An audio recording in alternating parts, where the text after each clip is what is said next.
नमस्कार दोस्तों। स्वागत करता हूं आप सभी का आपके अपने इस YouTube चैनल में। इस वीडियो में हम घटना चक्र इतिहास से आधुनिक भारतीय इतिहास के संदर्भ में ब्रिटिश शासन का भारतीय अर्थव्यवस्था पर प्रभाव से रिलेटेड इंपॉर्टेंट क्वेश्चंस को हल करेंगे। तो चलिए वीडियो को शुरू करते हैं। पहला प्रश्न है, इस्तमरारी, मालगुजारी, जागीरदारी, बिस्बेदारी की व्यवस्था स्थायी बंदोबस्त के रूप है जो किस गवर्नर द्वारा और कब शुरू की गई थी। जिसका सही आंसर है लॉर्ड कॉर्नवालिस के द्वारा 1793 ईस्वी में। अगला प्रश्न है, देश के किन क्षेत्रों में स्थायी बंदोबस्त प्रचलित था। तो उसका सही आंसर है बंगाल, बिहार, उड़ीसा और उत्तर प्रदेश के वाराणसी तक के कुछ हिस्सों में। अगला प्रश्न है, स्थायी बंदोबस्त प्रणाली के अनुसार कुल उपज में से भू राजस्व का कितना हिस्सा अंग्रेजों को दिया जाना चाहिए। तो उसका सही आंसर है 10/11।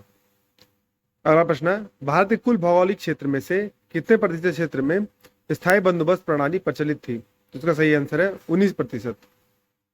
अगला प्रश्न है, भू राजस्व की किस प्रणाली के तहत रैयत या किसान सीधे तौर पर अंग्रेजों को लगान देने के लिए जिम्मेदार होते थे। तो उसका सही आंसर है रैयतवारी व्यवस्था। अगला प्रश्न है, भारत में रैयतवारी व्यवस्था के प्रवर्तक कौन थे। तो इसका सही आंसर है थॉमस मुनरो और कैप्टन रीड। अगला प्रश्न है, भारत में रैयतवारी प्रथा किस स्थान से शुरू हुई थी। तो इसका सही आंसर है तमिलनाडु का बारामहल जिला। अगला प्रश्न है, रैयतवारी व्यवस्था भारत के किस भाग में शुरू हुई थी। तो इसका सही आंसर है मद्रास,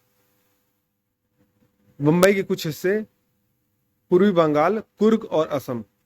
अगला प्रश्न है, रैयतवारी व्यवस्था कितने प्रतिशत भूमि पर लागू था। तो इसका सही आंसर है 51%।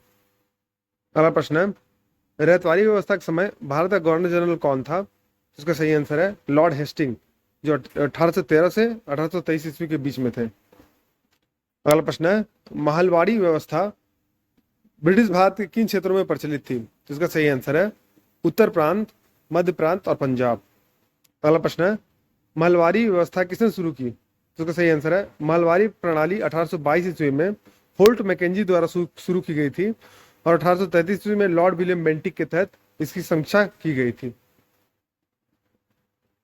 आपको बता दें कि लॉर्ड विलियम बेंटिक ने सती प्रथा के उन्मूलन में अहम भूमिका निभाया था।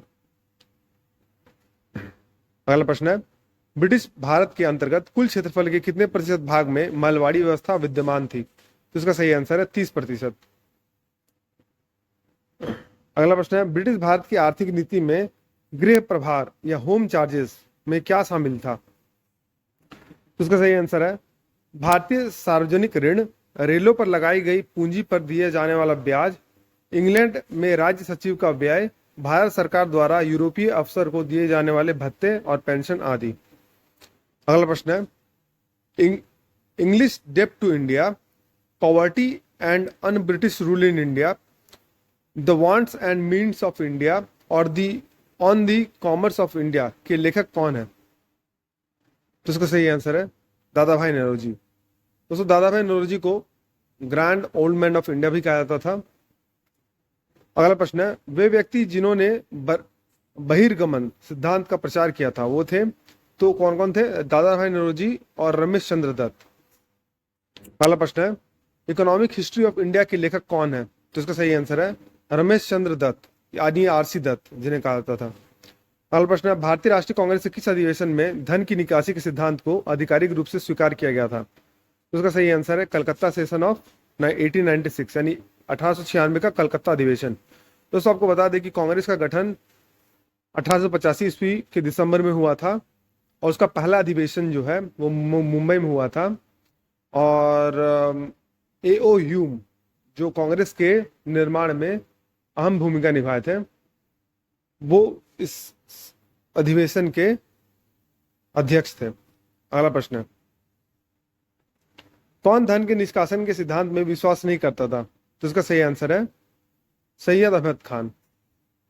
अगला प्रश्न है, इंपीरियल प्रेफरेंस शब्दावली का प्रयोग किसके लिए किया जाता था। तो इसका सही आंसर है भारत में ब्रिटिश आयातों पर दी गई विशेष रियायतों के लिए किया जाता था।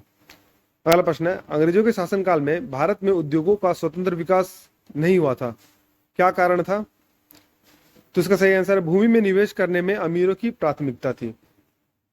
अगला प्रश्न है 18वीं शताब्दी के मध्य इंग्लिश ईस्ट इंडिया कंपनी के द्वारा बंगाल से निर्यातित प्रमुख पण्य पदार्थ यानी स्टेपल कमोडिटीज क्या थे? तो इसका सही आंसर है कपास, रेशम, सोरा और अफीम। दोस्तों सोरा यानी सॉल्ट पीटर उसका प्रमुख केंद्र पटना था। अगला प्रश्न है स्थायी बंदोबस्त किसके साथ किया गया था? तो जमींदारों के साथ। अगला प्रश्न है बिहार में परमानेंट सेटलमेंट लागू करने का कारण क्या था? तो भू राजस्व का राजस्व निर्णय करना। अगला प्रश्न है स्थायी बंदोबस्त 1793 के अंतर्गत जमींदारों से अपेक्षा की गई थी कि वे खेतिहरों को पट्टा जारी करेंगे और उनके अनेक जमींदारों ने पट्टा जारी नहीं किए थे। तो इसका क्या कारण था? तो जमींदारों के ऊपर कोई सरकारी नियंत्रण नहीं था। अगला प्रश्न है वह प्रणाली जिसके तहत किसान खुद जमीन का मालिक होता है और सरकार को भू राजस्व के भुगतान के लिए जिम्मेदार होता है उसे क्या कहा जाता है? तो उसे रैयतवाड़ी कहा जाता है। अगला प्रश्न है पंजाब भूमि हस्तांतरण अधिनियम कब पारित किया गया था? तो 1900 ईस्वी में। अगला प्रश्न है असम के सर्वप्रथम चाय कंपनी की स्थापना कब हुई थी? तो 1839 ईस्वी में। अगला प्रश्न है अंग्रेजों में सैन्य बल पर खर्च किए गए केंद्रीय राजस्व का कुल कितना प्रतिशत था? तो 40% था। अगला प्रश्न है दादा भाई नौरोजी के अनुसार ड्रेन थ्योरी क्या है? तो ब्रिटिश शासन के समय भारतीय उत्पाद का वह हिस्सा जो जनता के उपभोग के लिए उपलब्ध नहीं था तथा राजनीतिक कारणों से जिसका प्रवाह इंग्लैंड की ओर हो रहा था, जिसके बदले में भारत को कुछ भी नहीं प्राप्त होता था। तो इस तरह के जो फ्लो है उसे हम ड्रेन थ्योरी कहते थे। और इसके प्रोपगेटर कौन थे? दादा भाई नौरोजी। आप याद रखिएगा दादा भाई नौरोजी जी सुब्रमण्यम अय्यर और आरसी दत्त के बीच में क्या समानताएं थी? तो ये लोग भारत में उपनिवेशवाद के आर्थिक आलोचक थे यानी इकोनॉमिक क्रिटिक थे। अगला प्रश्न है poverty and un British rule in India नामक पुस्तक किस वर्ष प्रकाशित हुई थी? तो इसका सही आंसर है 1901 में। अगला प्रश्न है कौन से भारतीय को लिबरल पार्टी के टिकट पर हाउस ऑफ कॉमन्स के लिए चुना गया था? तो इसका सही आंसर है दादा भाई नौरोजी को चुना गया था। आप इसे करेक्ट कर लीजिएगा। दादा भाई नौरोजी को लिबरल पार्टी के लिए चुना गया था 1892 ईस्वी में। अगला प्रश्न है भारत में ईस्ट इंडिया कंपनी के व्यापार एकाधिकार को समाप्त करने के लिए किस अधिनियम का गठन किया गया था? तो 1813 का चार्टर अधिनियम को। दोस्तों 1813 के चार्टर अधिनियम के तहत चीन के साथ ट्रेड और चाय में ट्रेड इन दोनों को छोड़कर बाकी सारे नियमों को नष्ट कर दिया गया था। अगला प्रश्न किसने यह विचार किया था कि भारत में ब्रिटिश आर्थिक नीति घिनौनी है? तो इसका सही आंसर है कार्ल मार्क्स। अगला प्रश्न है 19वीं शताब्दी में भारत में ब्रिटिश शासन के आर्थिक परिणामों में से कौन सा एक था? तो भारतीय कृषि का वाणिज्यीकरण यानी कॉमर्शलाइजेशन ऑफ इंडियन एग्रीकल्चर। अगला प्रश्न है दक्षिण भारत में सिंचाई कार्यों का अग्रणी किसे माना जाता है? तो इसका सही आंसर है सर आर्थर कॉटन को। अगला प्रश्न है पारंपरिक वाणी समुदाय के व्यापारी जो ईस्ट इंडिया कंपनी के एजेंट के रूप में कंपनी एवं भारतीय कारीगरों के बीच मध्यस्थ का काम करते थे उन्हें क्या कहा था? तो उन्हें बेनियान कहा जाता था। अगला प्रश्न है 19वीं शताब्दी के प्रारंभ में औद्योगिक क्रांति के कारण भारतीय उद्योगों पर क्या नकारात्मक प्रभाव पड़ा? तो इसका सही आंसर है भारतीय परंपरागत दस्तकारी उद्योग का विनाश कर दिया गया।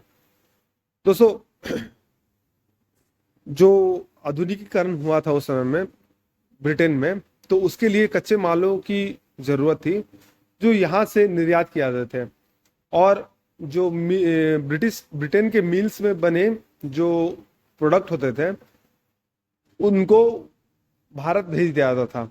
तो यहाँ से जो बने इंडिजीनियस इंडस्ट्रीज के जो प्रोडक्ट होते हैं उन पर रिस्ट्रिक्शन होता था कि वो यहाँ पर नहीं बेचे जा सकते हैं ज़्यादा मात्रा में। तो यहाँ के जो कारीगर जो इंडिजीनियस इंडस्ट्रीज थे, जो यहाँ की अपनी इंडस्ट्रीज थी, वो धीरे धीरे नष्ट होने लगी इस पॉलिसी के चलते। अगला प्रश्न है भूमि वितरण की प्राचीन मिरासी प्रणाली भारत के किस राज्य में प्रचलित थी? तो इसका सही आंसर है तमिलनाडु। दोस्तों आपको यह वीडियो पसंद आया तो वीडियो को लाइक कीजिए, चैनल को फॉलो कीजिए और सब्सक्राइब कीजिए और बेल नोटिफिकेशन को प्रेस कर दीजिए ताकि इसी तरह के इंपॉर्टेंट अपडेट्स मैं आपके साथ साझा करता रहूं। दोस्तों इस तरह के जो प्रश्न होते हैं विभिन्न एग्जाम जैसे SSC, railway, defence, state PCS और स्टेट गवर्नमेंट के अन्य एग्जाम्स के लिए बहुत ही महत्वपूर्ण होता है। तो वीडियो में बने रहने के लिए धन्यवाद। मिलते हैं आपसे अगली वीडियो में।